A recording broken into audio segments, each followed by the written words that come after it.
PCOD-യിൽ ആർത്തവ സംബന്ധമായ ബുദ്ധിമുട്ടുകൾ കൂടാതെ മറ്റു പലതരത്തിലുള്ള ഒരു വൈഡ് റേഞ്ച് ഓഫ് സിംറ്റംസ് കാണിക്കുന്നത് കൊണ്ട് തന്നെ ഇതൊരു മെറ്റബോളിക് സിംറ്റംസ് ആയിട്ട് നമുക്ക് കണക്കാക്കാം.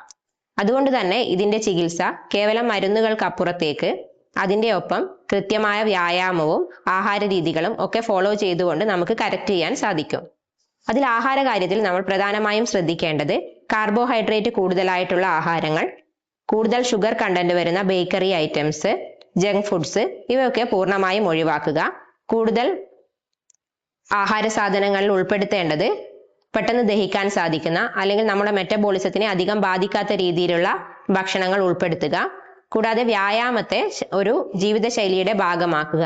ദിവസവും അരമണിക്കൂർ മുതൽ 1 മണിക്കൂർ വരെ കൃത്യമായ നടത്തം, അതുകൂടാതെ ഓരോ രോഗിയുടെയും അവസ്ഥ മനസ്സിലാക്കി അതിനനുസരിച്ചുള്ള പ്രത്യേക വ്യായാമങ്ങൾ ശീലിക്കുക, യോഗ പോലുള്ള കാര്യങ്ങൾ ജീവിതത്തിന്റെ ഭാഗമാക്കുക തുടങ്ങിയ കാര്യങ്ങൾ ഫോളോ ചെയ്യുന്നതിലൂടെ നമുക്ക് PCOD-യെ ഒരു പരിധിവരെയും നിയന്ത്രിച്ചു കൊണ്ടുപോകാൻ സാധിക്കും. ഇത്തരത്തിലുള്ള നിയന്ത്രണം നമ്മുടെ കയ്യിൽ നിന്ന് പോകുമ്പോൾ തന്നെ വീണ്ടും അതേ സിംറ്റംസ് കാണിക്കാനുള്ള ഒരു രീതിയും PCOD-യിൽ കണ്ടുവരുന്നുണ്ട്. അതുകൊണ്ട് തന്നെ ജീവിതശൈലിയിലുള്ള മാറ്റമാണ് ഇതിൽ പ്രധാനമായും നമ്മൾ ശ്രദ്ധിക്കേണ്ടത്.